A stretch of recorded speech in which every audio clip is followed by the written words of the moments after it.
The Silk Road was not just a trade route, but a complex network that connected the East and West for over 1,500 years. It's one of the most significant and influential exchanges in world history, symbolizing the early form of globalization. Spanning continents, cultures, and centuries, the Silk Road was a conduit for the exchange of goods, ideas, technologies, and even philosophies. Long before the age of modern global trade, this ancient network helped shape civilizations and connected societies across vast distances, laying the groundwork for the interconnected world we live in today. The origins of the Silk Road trace back to the Han Dynasty, 206 BCE 220 CE in China, particularly under the reign of Emperor Wu, Han Wudi, in the 2nd century BCE. Before this period, China was largely isolated, though the country's booming economy and growing military required new trade alliances and markets. The immediate catalyst for establishing formal trade routes was the emperor's desire to forge alliances against the Xiongnu, a nomadic confederation that posed a constant threat to the Chinese Empire. The need for horses to strengthen the Chinese cavalry also fueled the desire to reach the Fergana Valley, known for its superior horse breeds. The emperor sent his emissary, Zhang Qian, on a mission to Central Asia around 138 BCE. While the mission was only partially successful politically, it opened up channels of communication between the Han Empire and various Central Asian kingdoms, kickstarting what would become the Silk Road. The name Silk Road, coined much later by 19th century German geographer Ferdinand von Richthofen, is slightly misleading because it suggests a single road primarily concerned with the trade of silk.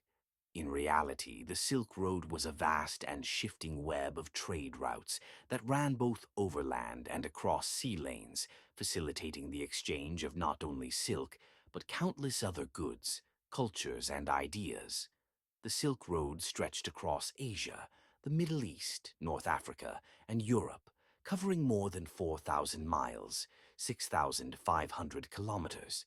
It can be broken down into several key routes. The northern route.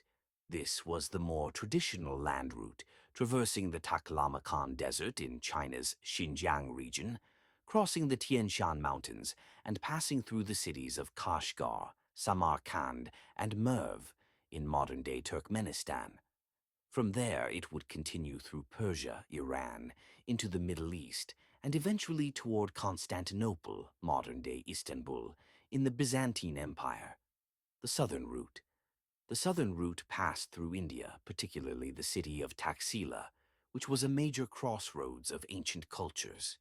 This route also connected traders from the maritime Silk Road.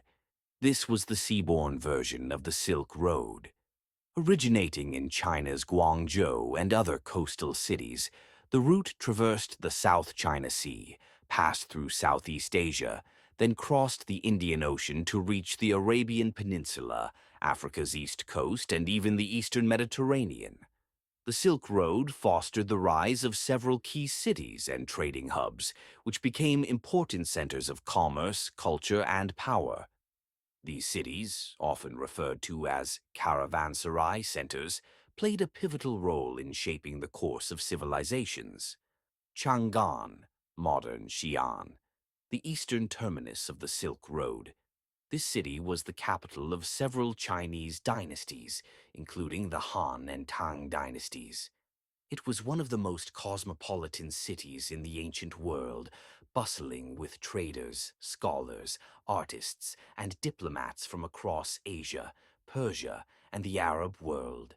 Kashgar, strategically located at the junction of routes leading to India, Persia, and Central Asia, Kashgar was a crucial trading post. Merchants stopped here to exchange goods, rest, and prepare for the harsh journey through the Pamir Mountains or the Taklamakan Desert. Samarkand, located in modern-day Uzbekistan, Samarkand was one of the most famous and prosperous Silk Road cities. Known for its strategic location, Samarkand was both a cultural and commercial hub.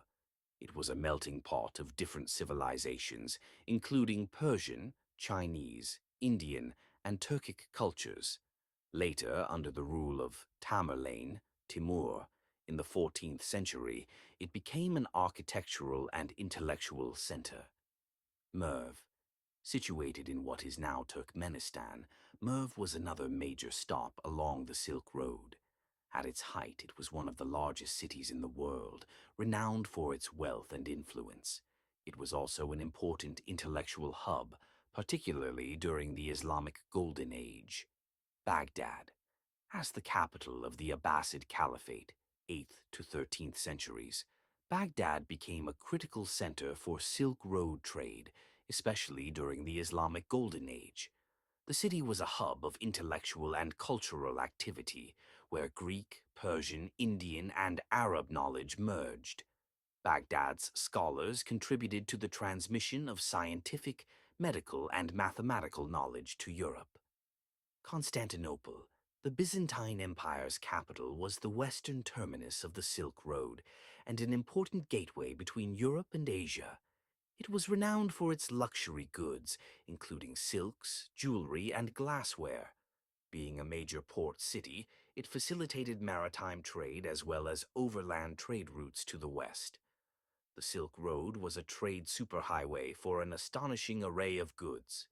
The movement of these items was influenced by supply and demand, with each region specializing in specific products. The goods traded were varied and included silk, the most iconic and lucrative trade item from China. Silk was coveted across the world, particularly in the Roman and later Byzantine empires, where it was a symbol of wealth and status. Spices, cinnamon, cloves, pepper, and nutmeg traveled from Southeast Asia and India to the Middle East and Europe. These spices were not only used for culinary purposes, but were also valued for their medicinal and preservative qualities. Precious stones and metals, Central Asia and India exported sapphires, rubies, jade, and pearls. Gold and silver flowed in from Europe and the Middle East. Paper and books. The invention of paper in China transformed knowledge dissemination. Paper reached the Islamic world in the 8th century and Europe by the 11th century, fundamentally changing how knowledge was recorded and spread. Glassware. The Middle East, particularly Syrian and Egyptian craftsmen, were renowned for their glasswork, which was traded as far as China. Porcelain. Fine Chinese ceramics were highly prized in Europe and the Middle East. The Tang and Song dynasties perfected the art of porcelain making, and their wares were among the most coveted items in global trade. Fabrics and textiles. Apart from silk, woolen goods, cotton, and linen were traded extensively. Textiles from India and Persia were particularly popular in the Mediterranean. Horses. High-quality horses from the Fergana Valley in Central Asia were one of the most prized commodities in Chinese markets, crucial for bolstering the military. Slaves. Unfortunately, human trafficking was also a part of Silk Road trade. Slaves from various regions were sold and transported, sometimes to work in far-off lands, sometimes to serve in royal courts. While material goods were crucial to the Silk Road's operation, the exchange of ideas, cultures, religion. The Silk Road was a conduit for the spread of Buddhism from India to Central Asia, China, and beyond. Buddhist monks traveled along the routes, bringing sacred texts and spreading religious beliefs. Likewise, Islam spread westward along the Silk Road through Muslim traders and missionaries, establishing itself in Central Asia. Nestorian Christianity, a branch of early Christianity, also traveled along the Silk Road, spreading eastward into Persia and China. Technology and science. Key Chinese innovations such as paper, compasses, and gunpowder found their way to the west through the Silk Road. The Islamic world, with its sophisticated centers of learning, acted as an intermediary for translating and transmitting scientific, mathematical, and philosophical works from Greece, India, and Persia. Technologies like windmills and irrigation systems also flowed along the trade routes, significantly influencing agricultural practices across regions. Art and architecture, cultural exchange through the Silk Road influenced art styles across Eurasia. Hellenistic art forms influenced Gandhara Buddhist sculpture in India and Central Asia, while Chinese ceramics incorporated Persian motifs. Architectural styles, such as domed roofs and minarets, spread from the Islamic world to China and Central Asia. Music and performance. Musical instruments like the lute and harp moved along the trade routes, with various cultural fusions emerging as different musical traditions came into contact. Performers, dancers, and musicians often traveled these routes, enriching the entertainment and religious practices in various cities. Traveling the Silk Road was not for the faint-hearted. Merchants, caravans, and explorers faced numerous challenges along their journeys. Geographical hardships. The Silk Road traversed some of the harshest environments on Earth, from the arid, blistering heat of the Taklamakan Desert to the towering snow-covered Pamir and Tian Shan mountain ranges. Travelers had to be well prepared for extreme weather conditions, with scarce water and hostile terrain proving fatal for many. Bandits and political instability. Caravan routes often passed through territories controlled by nomadic tribes, warlords, or rival kingdoms. Banditry was rampant in some regions, and traders had to rely on armed escorts or pay tributes to local rulers for safe passage. The collapse of empires or wars could also lead to disruptions or closures of certain trade routes. Language and cultural barriers. As merchants crossed vast distances, they encountered vastly different languages, customs, and currencies. Skilled intermediaries, interpreters, and guides were essential to facilitate communication and trade deals. The Silk Road began to decline in the late Middle Ages, particularly after the Mongol Empire collapsed in the 14th century. Although the Mongol Empire, under Genghis Khan and his descendants, had revived the Silk Road in the 13th century by providing security and stability, the fragmentation of their empire created instability along the trade routes.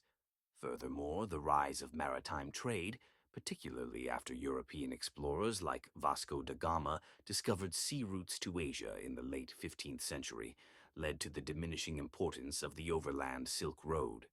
Additionally, the spread of the Black Death, bubonic plague, along the trade routes in the 14th century significantly reduced both the population and economic activity across Europe and Asia, contributing to the road's decline. Though the Silk Road faded from prominence, its legacy endures. It reshaped global economies, connected distant cultures, and facilitated the exchange of ideas and technologies that changed the course of human history. The Silk Road stands as an enduring symbol of early globalization, showing how interconnected the ancient world truly was. In modern times, the idea of reviving the Silk Road has seen new life with China's Belt and Road Initiative, BRI, an ambitious infrastructure project aiming to recreate the historic trade routes by building new road, rail, and sea networks that will once again link East Asia with Europe and Africa, potentially ushering in a new era of global commerce. The story of the Silk Road is not just about commerce, but about the flow of civilizations, the sharing of human knowledge, and the creation of a more interconnected world. This ancient trade network shows that globalization, far from being a modern invention, is a process that has been unfolding for millennia.